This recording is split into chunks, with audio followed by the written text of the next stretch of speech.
इंदौर के गुमास्ता नगर में association of industry Madhya Pradesh के उद्योगपतियों के सम्मान समारोह में शामिल होने प्रदेश के उद्योग मंत्री ओम प्रकाश सकलेचा इंदौर पहुंचे।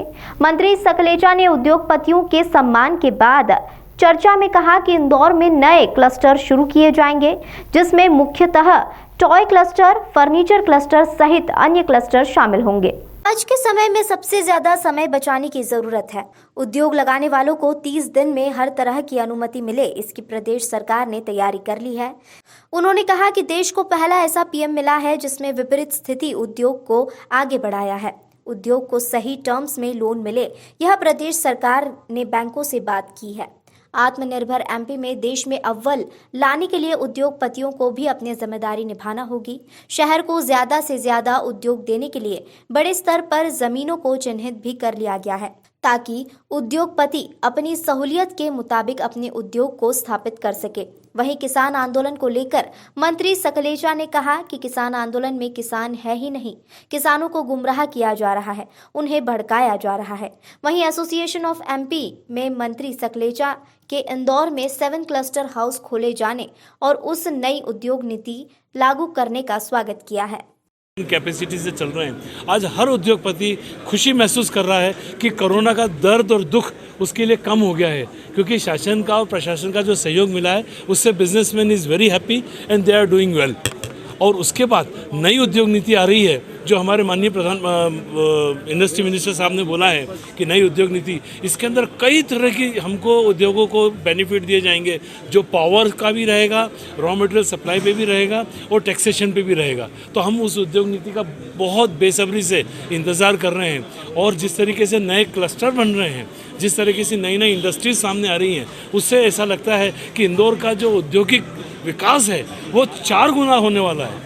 जिस तरह सर ने बताया कि 1000 हेक्टर ज़मीन पुल आउट कर ली गई है, चिन्हित कर ली गई है, और सरकार उसको लेके उसके अंदर क्लस्टर डेवलप करेगी।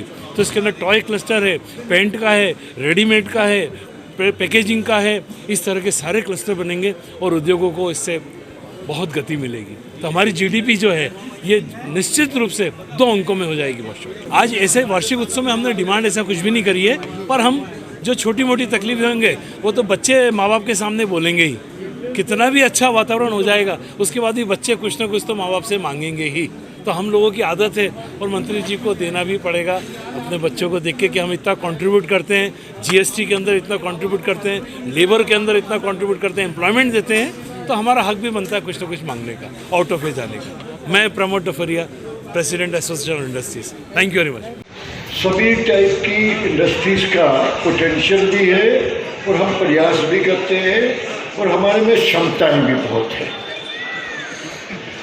क्षमताओं को चरम पर ले जाने के लिए जुनून जितना पागलपन भी चाहिए होता है।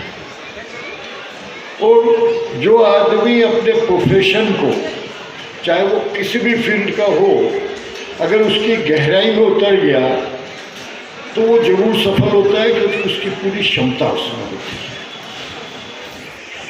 और यही सफलता धीरे धीरे आगे बढ़कर एक सेक्टर बनता है। मुझे मेरे ख्याल ये 4था ट्रिप है मेरा इंदौर का। सबसे पहले ट्रिप में मैं आया था 15 अगस्त को सेकंड हाफ में। तब कुछ लोग मेरे को मिलने आए, कहते ज़मीन इंदौर में बिल्कुल उपलब्ध नहीं है। हर व्यक्ति के दिमाग में भी ये इम्प्रेशन था कि इंदौर मतलब ज़मीन तो असंभव है। लेकिन जब शुरू की बात तो 1,500 से 2,000 हेक्टेयर ज़मीन 7 दिन में हमें मिल गई, विदिन 20 किलोमीटर की एरिया। तो जब ज़मीन इतनी दिखी तो फिर ये सोच की शुरुआत हुई कि भैया आज की तारीख में सबसे ज़्यादा ज़रूरत है समय बचाने की। तो हमने सीधा माननीय मुख्यमंत्री जी से चर्चा करी। तो उन्होंने कहा भैया ठीक है, आप चाहो तो अनडेवलप्ड लैंड दो, ताकि जिसके मन में जब आए within 30 days he should be in a position to start his business activity. हमारी तरफ से 30 दिन में सब चीज़ क्लियर होनी चाहिए और ये गाइडलाइन हमें मिली और हम उस एंगल से शुरू कर रहे हैं। अब चाहे जितने भी आवेदन आए, हम 30 दिन में एक बार तो बिल्कुल क्लियर करने की कोशिश पूरी रहेगी और सब टाइप की फॉर्मेलिटीज़, काफ़ी ईज ऑफ डूइंग बिजनेस में भी हम कई एक्ट में परिवर्तन ला रहे हैं। विशेषकर कुछ एक्सपोर्टर्स ने बात करी कि हमारे यहाँ ट्रेड ग्रीन ट्रेड है, फिर भी पॉल्यूशन का बैंक के कारण या जिस कंट्री में इंपोर्ट होता है वहाँ की ज़रूरत, तो हमने वो सब अधिकार वापस जीएम इंडस्ट्रीज़ को दिए कि अब पॉल्यूशन डिपार्टमेंट में जाके उसे परेशान ना होना पड़े। फिर 2-3 और बड़ी महत्वपूर्ण बातें आई हैं। ये शायद मैंने भी 30 साल इंडस्ट्रीज चलाई है और मेरा ये ऑब्जर्वेशन है कि 40-45 साल हो गए मुझे इस चीज़ को समझते हुए। ये पहला ऐसा देश को प्रधानमंत्री मिला जिसने सबसे बड़ी समस्या को सबसे बड़ी अपॉर्चुनिटी बनाने का प्रयास किया और पूरी सफलता भी पाई। ऐसा प्रयास जो कोई सपने में नहीं सोच सकता था कि कोरोना के काल में जब इंडस्ट्रियल डिमांड एक बार तो बिल्कुल ख़त्म सी हो गई कि फैक्ट्री चलेगी कैसे, हम कैसे सर्वाइव करेंगे, उस समय उन्होंने बड़ी हिम्मत के साथ 20% अतिरिक्त without any guarantee, without any paper work, extra finance देकर उन्हें सर्वाइवल करके आगे बढ़ाने का जो हिम्मत दी, उसका प्रतिफल ये रहा कि हर आदमी के दिमाग में ये आया कि नहीं अब हमें आगे बढ़ना है।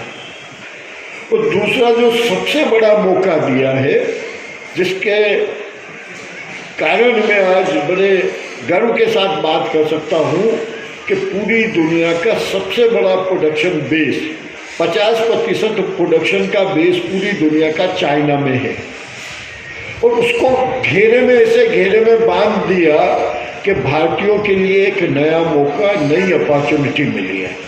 वो केवल इंडिया के लिए नहीं, उसमें अब हम कितना हिस्सा लें और दूसरे देश कितना हिस्सा लें, ये वास्तव में आप लोगों के लिए चैलेंज है।